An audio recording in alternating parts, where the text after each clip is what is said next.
एक बार फिर खुसूसी ट्रांसमिशन में खुशामदीद। वज़ीर आला हमजा शहबाज का मुस्तकबिल क्या होगा? क्या परवेज इलाही वज़ीर आला बन जाएंगे? सुप्रीम कोर्ट डिप्टी स्पीकर की रूलिंग के खिलाफ परवेज इलाही की दरखास्त पर फैसला 5:45 बजे सुना रही है। दौरान समाअत चीफ जस्टिस ने रिमार्क्स दिए कि आर्टिकल 63A की तशरीह का मामला तय हो चुका, अब मजीद तशरीह की जरूरत नहीं। जस्टिस मुनीब अख्तर ने कहा, आर्टिकल 63A में पार्लिमानी पार्टी वाज़ेह लिखा है, सबको मालूम है पार्लिमानी पार्टी से मुराद क्या है। फुल कोर्ट की इस्तदा मुस्तरद करने पर डिप्टी स्पीकर, वज़ीर आला हमजा शहबाज और पीपल्स पार्टी के वकला ने अदालती कार्रवाई का बॉयकॉट किया। आज की समाअत का अहवाल जानेंगे। हमारे साथ मौजूद है नुमाइंदा जियो न्यूज़ अब्दुल क़य्यूम सिद्दीकी। सारे दिन की कवरेज उनसे लेंगे। अब्दुल क़य्यूम सिद्दीकी, आज जो समाअत हुई उसके बारे में हमें बताइएगा। जी हाँ, जैसे आपको याद है कि गुज़िश्ता रोज़ सुप्रीम कोर्ट ऑफ पाकिस्तान ने जो फुल कोर्ट बनाने की इस्तदा थी वो मुस्तरद कर दी थी। उसके बाद आज जब समाअत शुरू हुई है तो डिप्टी स्पीकर के वकील इरफान कादिर और हमजा शहबाज के वकला जो है वो अदालत में आए और इरफान कादिर जो है उन्होंने अदालत से कहा कि हम अपना जो फुल कोर्ट मुस्तरद करने का सुप्रीम कोर्ट का फ़ैसला है उस पर नज़रसानी दाखिल करने का कानूनी हक़ रखते हुए इस अदालती कार्रवाई का बाइकआउट करते हैं। जबकि वहाँ पर मौजूद थे फ़ारूक शनाइक भी, और उन्होंने भी यही कहा कि पार्टी की पॉलिसी ये है कि अदालती कार्रवाई के अंदर हिस्सा ना लिया जाए। वो तो यहाँ पर मावनत ही के लिए अदालत के सामने आए थे। जिसके बाद जो है वो सुप्रीम कोर्ट ऑफ पाकिस्तान ने यकतरफा तौर पर सुप्रीम कोर्ट की कार्रवाई शुरू की और इस कार्रवाई के दौरान हमने ये भी देखा कि सुप्रीम कोर्ट ऑफ पाकिस्तान ने जो परवेज़ इलाही के वकील हैं अली ज़फ़र, उन्हीं से जो है वो जवाब गुजारों की यानी डिप्टी स्पीकर के और हमजा शहबाज के वकला की जो तहरीरी प्लीडिंग्स थी वो उनसे पढ़वाई और सवालात किए। और इस तरह से अली ज़फ़र के ऊपर एक दो गुना बोझ था कि उन्होंने अपने जो मुवक्किल है उसके हक़ के अंदर भी दलाइल दिए और फिर जो मुखालिफ फरीक है उसकी प्लीडिंग्स भी जो हैं वो अदालत के सामने पढ़ी और उसके हवाले से जो अदालत के सवालात थे उनके जवाबात भी दिए।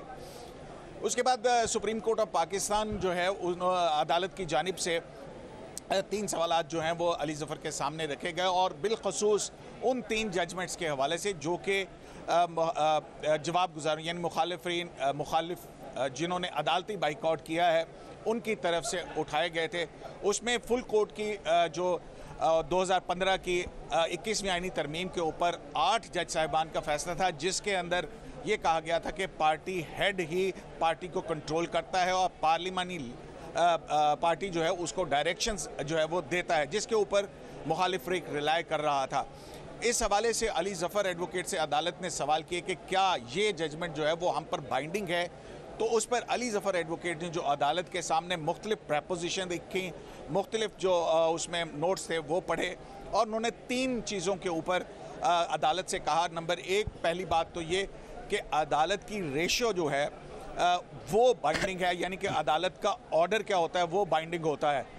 जबकि दूसरी बात ये थी उनका ये कहना था कि 63A के जो 8 रुकनी बेंच की जजमेंट है उसके अंदर ये जो पार्टी हेड को कंट्रोल करने की डायरेक्शन है ये आइन के आर्टिकल 63A में जो पार्लिमानी पार्टी की डायरेक्शन है उससे बरखिलाफ़ है। तो इस तरह से एक ऐसी चीज़ जो कि आइन के अंदर कुछ है और लार्जर बेंच के फैसले के अंदर कुछ हो, उसको देखना अदालत उसकी पाबंद नहीं है।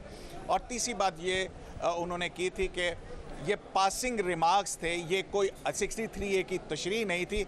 आइनी तरामीम चैलेंज हुई थी और आइनी तरामीम बुनियादी ढांचे की बुनियाद पर उसकी वायरिस जो है उसको डिटरमिन किया गया था। तो इस तरह से इसमें आइन के आर्टिकल 63A की नहीं हुई है इंटरप्रिटेशन। तो उसके बाद जो है वो अदालत ने उनकी ये गुजारिशात जो थी मारूज़ात नोट की। फिर उसके बाद मामला आया पार्टी हेड ही के हवाले से। सुप्रीम कोर्ट ऑफ पाकिस्तान की एक और जजमेंट है जो कि नवाज़ शरीफ के केस के अंदर दी गई थी। आपको याद होगा कि जब नवाज़ शरीफ को सुप्रीम कोर्ट ऑफ पाकिस्तान में पैनामा जजमेंट की बुनियाद पर आइन के आर्टिकल 62(1)(f) के तहत नाअहल किया गया था, तो उसके बाद जस्टिस साकिब निसार, जस्टिस एजाजुल एहसन और जस्टिस उमर अता बंदयाल की 2018 की ये जजमेंट है। इस जजमेंट के अंदर भी पार्टी हेड के किरदार के हवाले से बहुत तवील बहस की गई थी कि पार्टी हेड का ओहदा इस कदर अहम है कि अगर वो आइन के आर्टिकल 62 और 63 पर पूरा ना उतरता हो, क्योंकि उसके अंदर बहस थी कि पार्लियामानी पार्टी को डायरेक्शंस भी देता है और पार्लियामानी पार्टी को कंट्रोल भी करता है, तो एक ऐसा शख्स जो अहलियत ना रखता हो असेंबली का रुकन बनने की, वो किस तरह से पार्लियामानी पार्टी को कंट्रोल नहीं कर सकता। इसलिए पार्टी हेड का ओहदा इंतहाई ज़रूरी है। उस पर उन्होंने कहा था कि ये भी जो है बातचीत, ये इस बात पे बिल्कुल ठीक है और अदालत की तरफ से भी मुख्तलिफ सवालात आए कि पार्टी हेड का ओहदा बहुत ज़रूरी है। इस बात पे ये बहुत सारी बहस की गई है। इस पे भी इसके बाद फिर जो है वो अली ज़फ़र ने जब अपने दलाइल मुकम्मल किया और उनका ये कहना था कि आइन की तशरीह 63A की अदालत ने कर दी है, जिसके अंदर पार्लियामानी पार्टी की डायरेक्शन होना ज़रूरी है और उसके बरक्स अगर कोई रुकन पार्लियामेंट जो है वो वोट देगा तो फिर उसके खिलाफ डिक्लेरेशन की कार्रवाई जो है वो पार्टी हेड का इख्तियार है। इसी तरह से अदालत के अंदर अदालत ने उनसे ये भी सवालात पूछे कि उनका ये मौक़िफ़ है मुखालफिन का कि इलेक्शन कमीशन ऑफ पाकिस्तान के अंदर जो है वो 25 मुनहरिफ अराकीन का है। उस हवाले से क्या सुप्रीम कोर्ट के ऊपर इलेक्शन कमीशन का फ़ैसला पाबंद है कि इलेक्शन कमीशन उसकी अगर है तो किस कानून के तहत? तो अली ज़फ़र का कहना था कि इलेक्शन कमीशन ऑफ पाकिस्तान का फ़ैसला सुप्रीम कोर्ट के ऊपर बाइंडिंग नहीं है।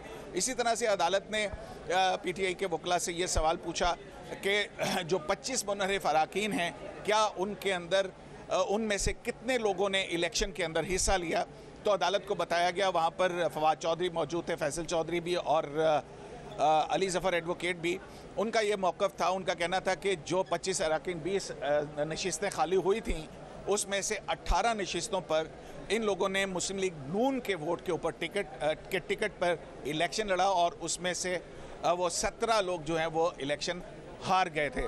तो इस पर अदालत ने कहा कि जब ये सवाल हुआ कि भाई उनका ये मौक़िफ़ है कि अगर इलेक्शन कमीशन की अपीलों के ऊपर सुप्रीम कोर्ट अपनी जजमेंट देती है कि पार्टी हेड की डायरेक्शन पर डिस्क्वालिफिकेशन नहीं हो सकती उसकी खिलाफ वर्जी पर, तो फिर उनका कहना ये है कि वो 25 अरकान का वोट जो है वो हमजा शहबाज के लिए शुमार होगा 16 अप्रैल पे।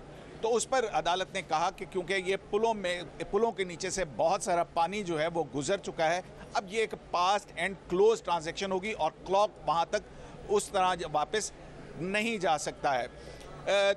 ये दलाइल मुकम्मल हुए। उसके बाद पाकिस्तान तहरीक इंसाफ के वकील इम्तियाज़ सिद्दीकी ने भी अदालत से जो है अपने मुख्तलिफ जो है मारूज़ात पेश की और उन मारूज़ात के अंदर उनका ये कहना था कि पार्टी हेड, हम ये तस्लीम कर लेते हैं कि पार्टी हेड की डायरेक्शन इंतहाई अहम है, लेकिन उसका बर वक्त होना भी लाजम है कि वो इलेक्शन से पहले आए। और यहाँ पर उनका ये कहना था कि जब वोटिंग हो चुकी तो फिर उसके बाद डिप्टी स्पीकर ने कहा कि मैंने अभी ये ख़त मौसूल किया है और उन्होंने चौधरी शुजात का ख़त जो है वो पढ़कर अदालत में सुनाया।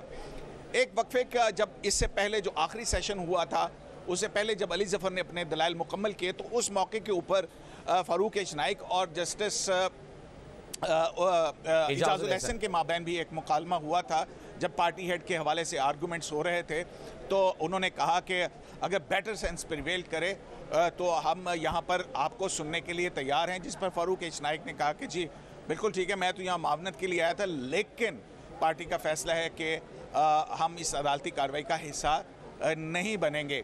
आज की समाअत के दौरान एक मरतबा ऐसा मौका भी आया जब चौधरी शुजात के वकील सलाहुद्दीन जो हैं वो भी करके जा रहे थे अदालती कार्रवाई का बाइकॉट, तो अदालत ने उनको रोका और उस पर चीफ जस्टिस ऑफ पाकिस्तान ने कहा कि 8 रुकनी बेंच के हवाले से जो उनकी राय है, अगर वो अदालत इस पर कन्विंस करते हैं कि वो उसके बुनियाद पर उनको उठ जाना चाहिए तो वो उठने के लिए तैयार हैं, लेकिन उसके लिए उन्हें कन्विंस करना जो है वो बहुत ज़रूरी होगा। तहम ये सारी कार्रवाई हुई और फिर उसके बाद जो आखिरी सेशन था सुप्रीम कोर्ट ऑफ पाकिस्तान का, नहीं ये बताइएगा जब चीफ जस्टिस उमर अता बंदियाल ने ये पेशकश की कि 2015 का फुल कोर्ट का जो फैसला है उस पर चूंकि 8 रुकनी बेंच में शामिल थे, जो 8 रुकनी बेंच जिसने इख्तिलाफ किया था उसमें जस्टिस उमर अता बंदियाल के दस्तखत भी थे, उन्होंने कहा अगर आप हमें कन्विंस करते हैं तो हम रिक्यूज़ कर लेंगे। इस पर बैरिस्टर सलाहुद्दीन ने कोई जवाब दिया या कोई मुकालमा हुआ या दलाइल पेश किए?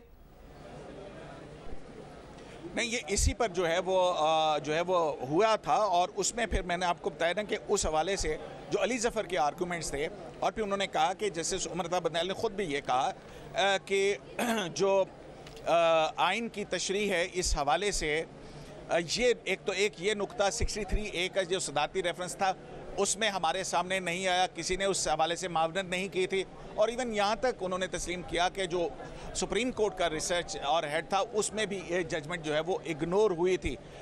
तो इस पर जो है वो अली ज़फ़र जो एडवोकेट हैं उन्होंने और चीफ जस्टिस ने ये कहा कि उन्होंने सिर्फ इस हद तक इत्तफाक किया था और उसमें उनके फैसले में लिखा है कि 21वीं आईनी तरमीम बुनियादी ढांचे से के मुताबिक है, तो उस हवाले से उनका कंसेंट था और जो उनका नोट है वो इंटरनेशनल जो मुख्तलिफ नज़ायर हैं उस हवाले से उनका नोट था, गो कि उनके दस्तखत उसके ऊपर हैं।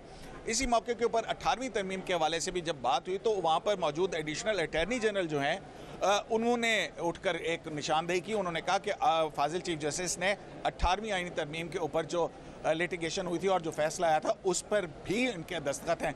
तो उस पर जो है वो चीफ जस्टिस ऑफ पाकिस्तान ने कहा कि जी बिल्कुल हम आपसे कंकर करते, उनसे कंकर किया, उनसे इत्तफाक किया इस बात के ऊपर। तो ये मामला यहाँ तक हुआ। फिर उसके बाद जो आखिरी सेशन था, आखिरी सेशन के अंदर एडिशनल अटॉर्नी जनरल जो हैं वो खड़े हुए और उन्होंने इस दौरान में जब अली ज़फ़र दोनों तरफ से दलाइल दे रहे थे, अदालत ने उनसे सवालात किए, बड़ी तफसील से उनको बहुत इत्मीनान से सुना। एडिशनल अटॉर्नी जनरल जब आमिर रहमान खड़े हुए तो उन्होंने पहले तो फाजिल अदालत के सामने एक कानूनी उज़्र पेश किया। उन्होंने कहा कि लाहौर हाई कोर्ट की एक जजमेंट है जिसके अंदर ऑर्डर 27 के तहत अटॉर्नी जनरल को जो नोटिस होता है उसमें अटॉर्नी जनरल का ज़ाती तौर पर पेश होना लाजमी है। तो उन्होंने कहा कि ये इसके हवाले से क्या है, तो उन्होंने कहा कि मैं आपकी इजाज़त चाहता हूं कि मैं पेश हो सकूं। तो फिर उसके बाद उनको तकरीबन 5 मिनट तक अदालत ने सुना और इस दौरान में उन पर तवातुर से जो है वो सवालात हुए। मुश्किल ही उन्होंने अपने जो दलाइल या अपनी मारूज़ात पेश करनी थी वो हुई। दाएं और बाएं जस्टिस इजाज और जस्टिस ठीक है 15 मिनट का वक्त रह गया है अब्दुल क़य्यूम सिद्दीकी, 15 मिनट का वक्त रह गया है। जब ये फैसला सुनाया जाना है दोबारा आपके पास आएंगे, जो फैसला सुनाया जाएगा वो फैसला आपसे जानेंगे।